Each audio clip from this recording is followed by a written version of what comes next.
Buenos días, comenzamos un nuevo capítulo de Al Pan Pan aquí por elmostrador.cl.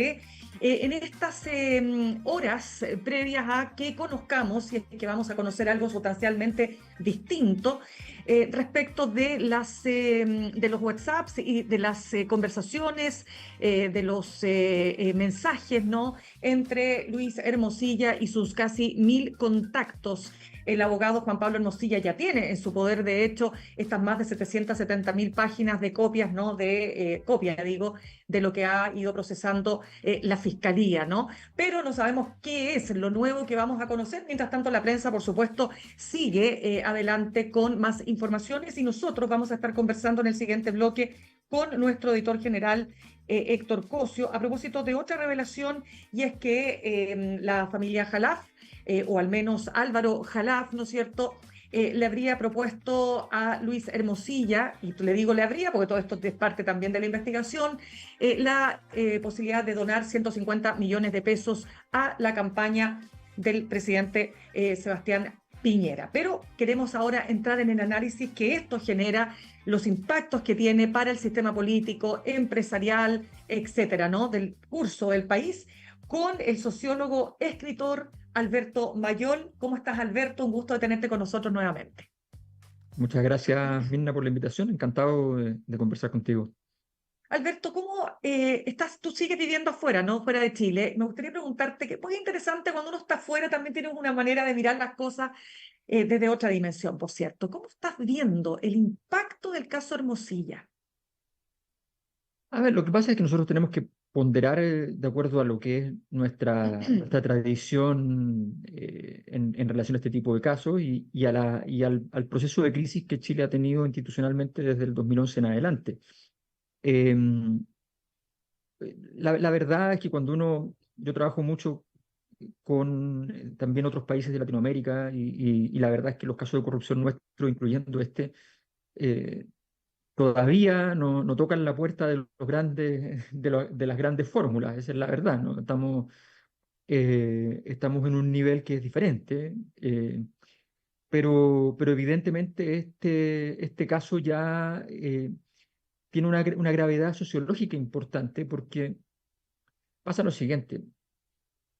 Lo que apareció el 2011 en forma de crisis fue una conjunción de narrativas que andaban por la vida solas y sin muchas pruebas, y de pronto se encuentran entre sí y tienen muchas pruebas.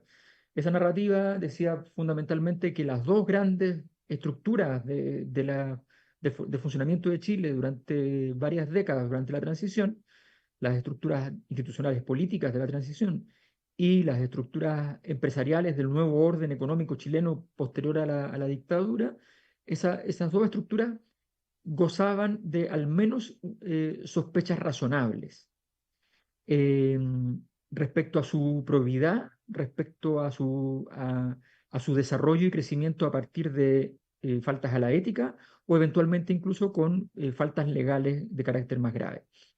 Eso, ese carácter ominoso de esa posible verdad generó una apertura de muchos casos judiciales y de muchos casos comunicacionales de gran impacto. Y esa estructura, muchos creyeron en la élite que se había hundido, que había desaparecido, que ya no existía, simplemente porque los impugnadores habían perdido el plebiscito.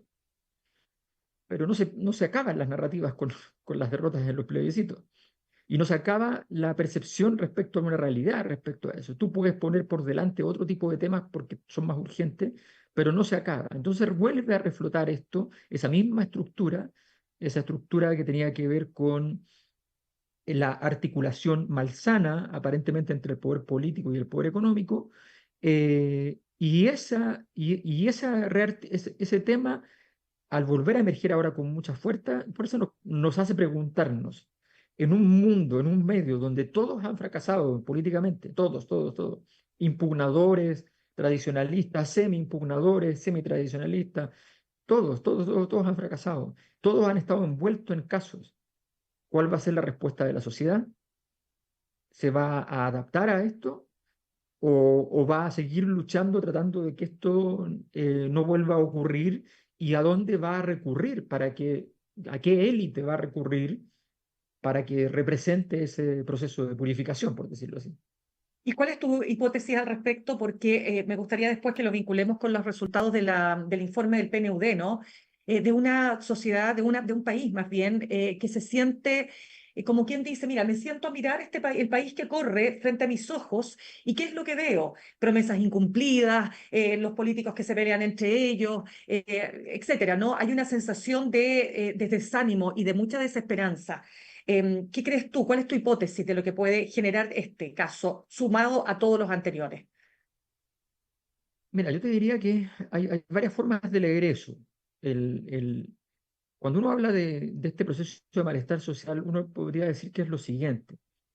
Cuando las sociedades no funcionan, cuando el orden social, incluso cuando el orden familiar, hasta los órdenes laborales no funcionan, la gente entra en un estado que se conoce normalmente como anomia. Deja de respetar las normas, ¿no?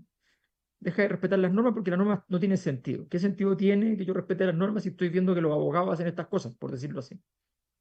¿Ya? Entonces, cuando tú escuchas a Luis Hermosilla acusando al profesor que le pegó al torniquete, ¿ya?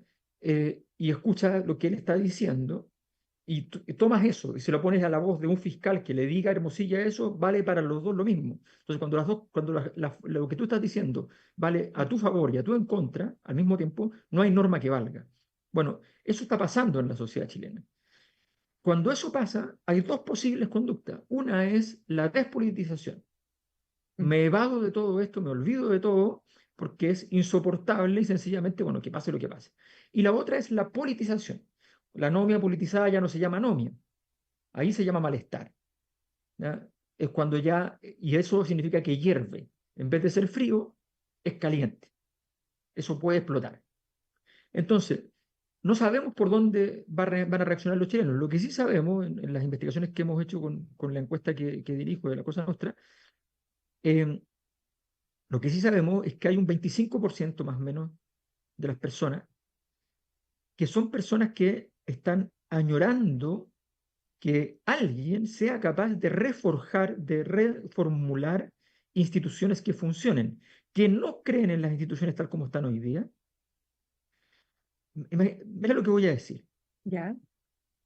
Son como laguistas sin lagos.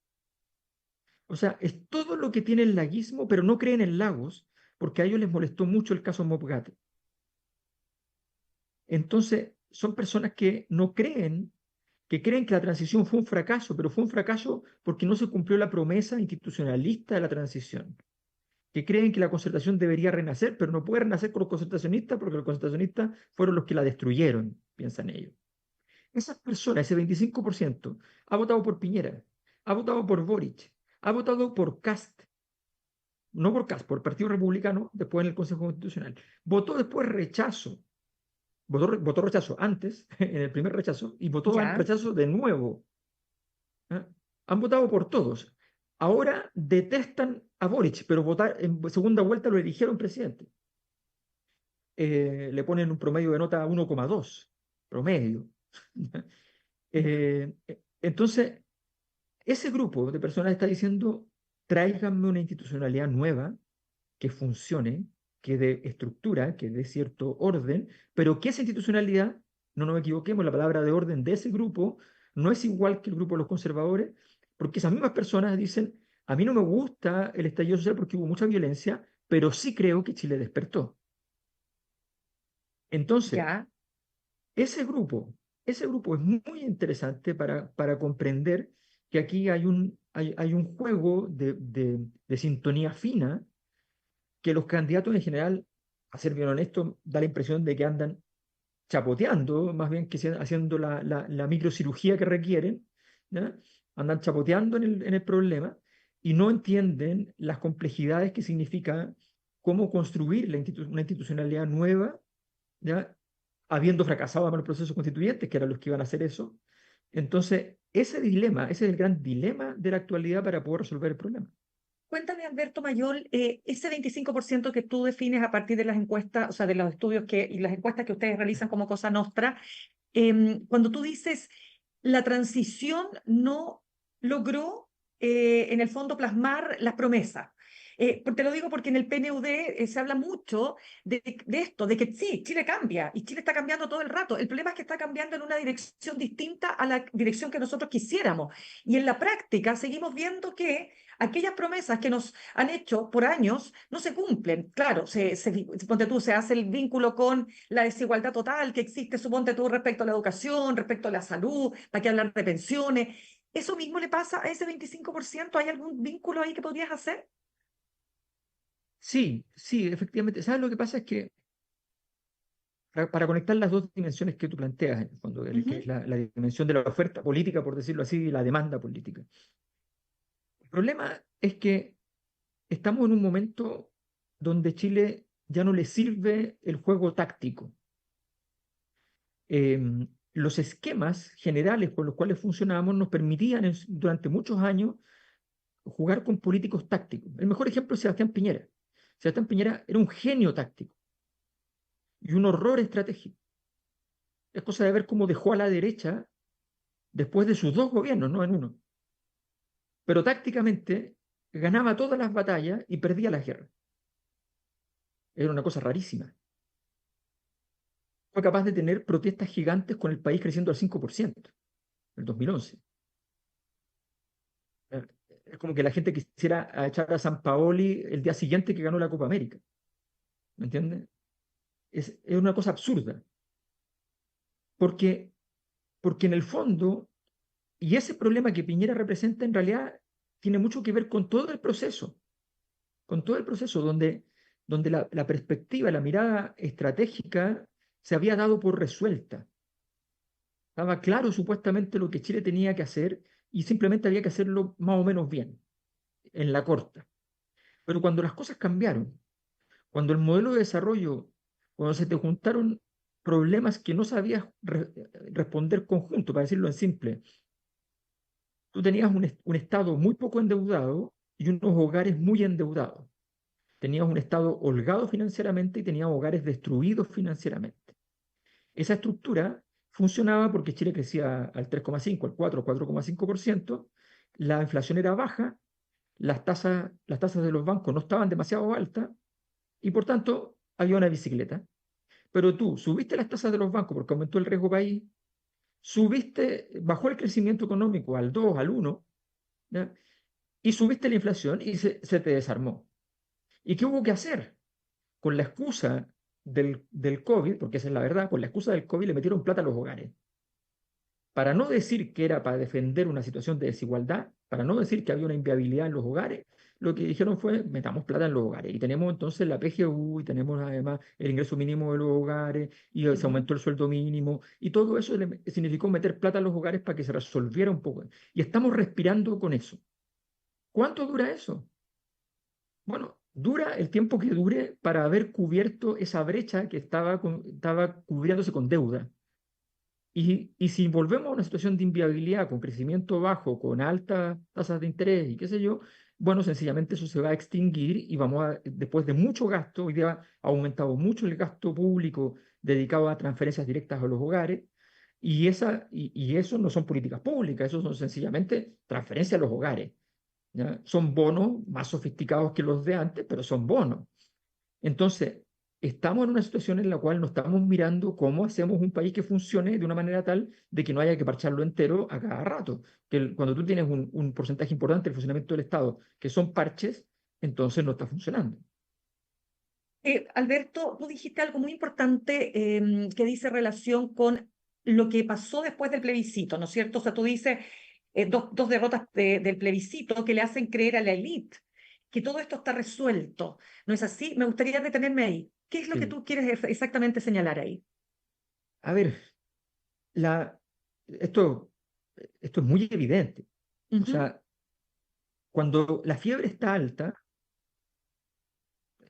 yo he hablado con gente de la élite económica, por ejemplo, en distintos momentos, y cuando la fiebre está muy alta y está todo, están dispuestos a todo, a todo. Te abren la puerta de cualquier cosa.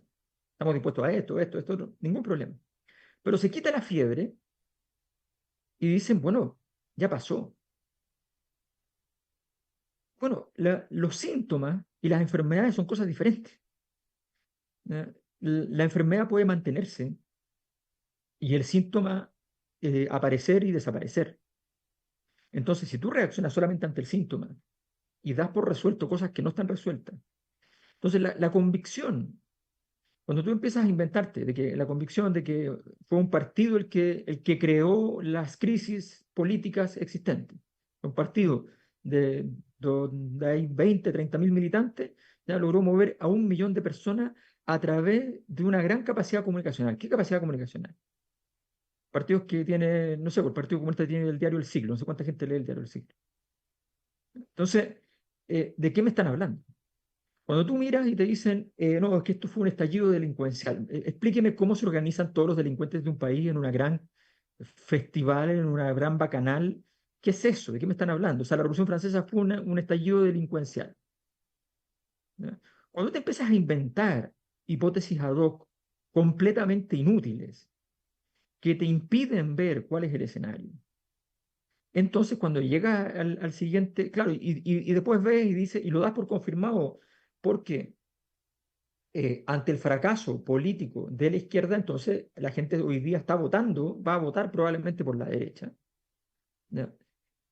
Quiere votar por la derecha más de lo que puede, de hecho, o sea, la gente votaría por la derecha en genérico más del 60%, pero va a ser mucho menos, ¿no? Porque no tienen líderes, le faltan nombres, le faltan estructuras y le falta un discurso que sea convocante. Lo que pasa es que la izquierda ha fracasado en el esfuerzo de traer soluciones a este problema y esos fracasos siempre se pagan electoralmente. Pero eso es todo. Entonces, en el fondo, cuesta a la élite entender que el problema no se ha extinguido porque hoy día la gente esté preocupada de la migración, porque no, sencillamente la política aparenta ese tipo de cosas porque la política aguanta siempre no más de un tema.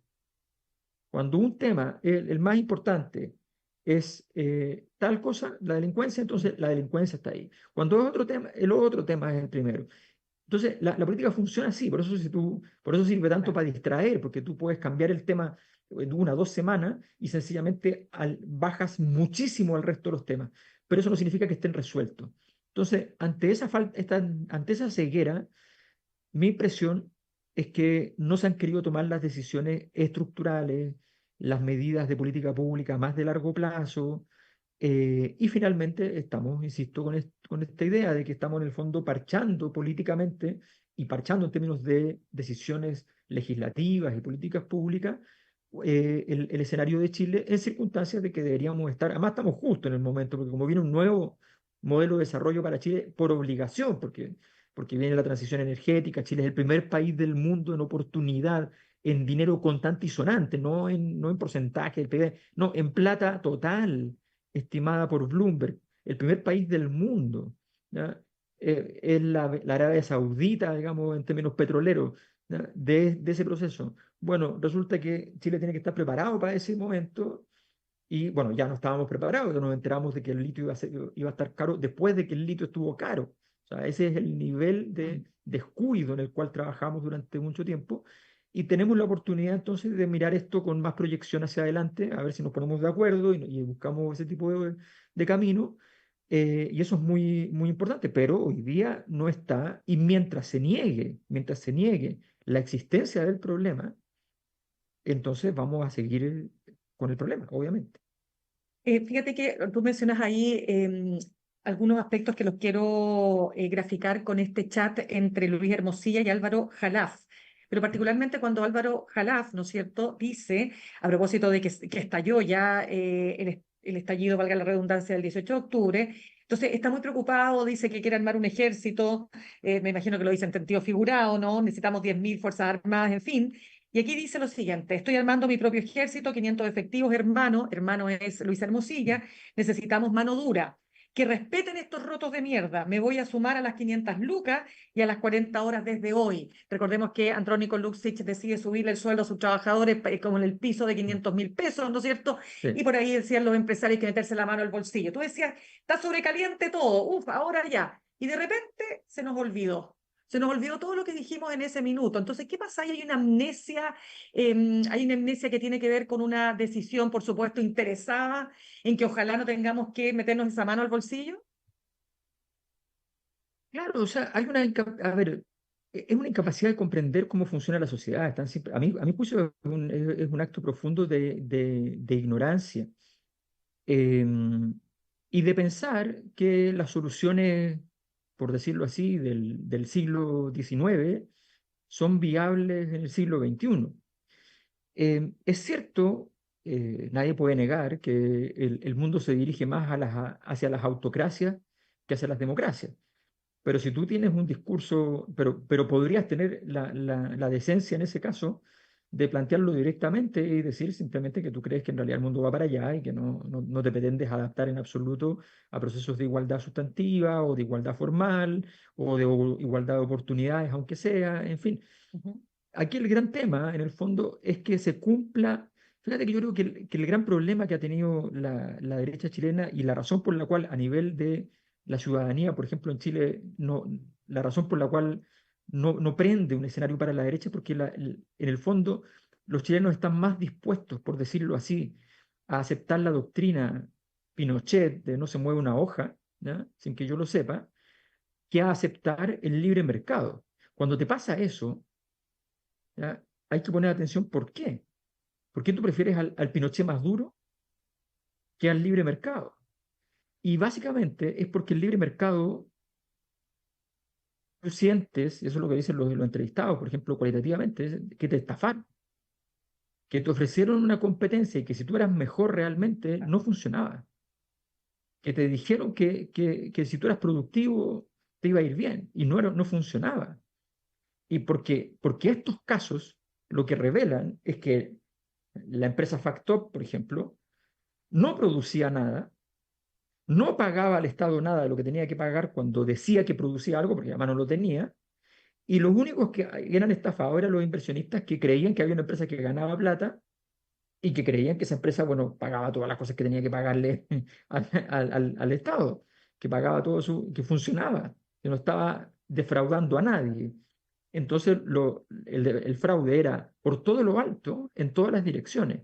Si eso, si esa estructura es lo que tú estás viendo en forma de empresa, que fue lo que pasó con el caso de la Polar. El caso de la Polar hasta el día de hoy, ahora vamos a medirlo en comparación, pero hasta el día de hoy es el que gana siempre como el caso más grave de todos, fíjate. Y Ya. en el caso de la Polar, la gente no fue defraudada en realidad, lo que fueron defraudados son los que estaban en la bolsa, pero la sensación de humillación, de que te estén usando a ti para un engaño, ¿ya? Respecto a lo que es la empresa, esa sensación fue mucho más fuerte que si te hayan quitado 50.000 pesos, 100.000 pesos, 30.000 pesos.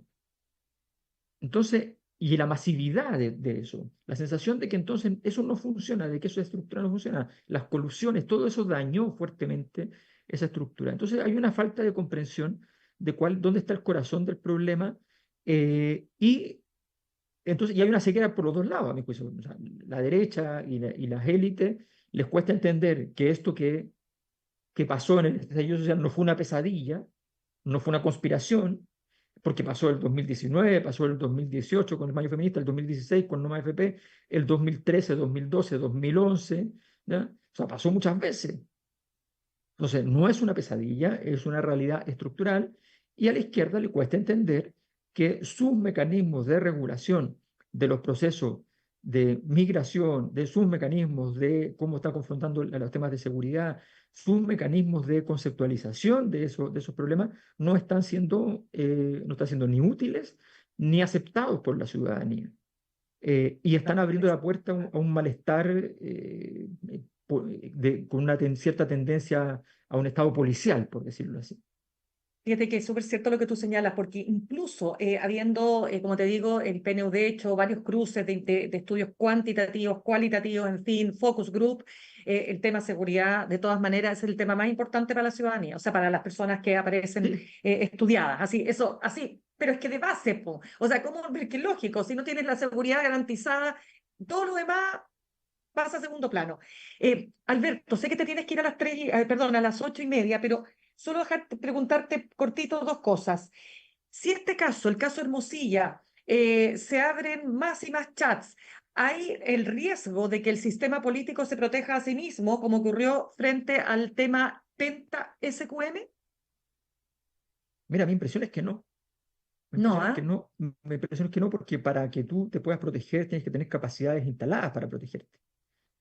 Eh, el malestar eh, tenía mucho que ver con la sensación de que una ciudadanía se siente a la intemperie, ¿no? No hay protección. Bueno, sí, ahora sí, que tenemos una situación en la cual las élites saben que no tienen estructuras de protección.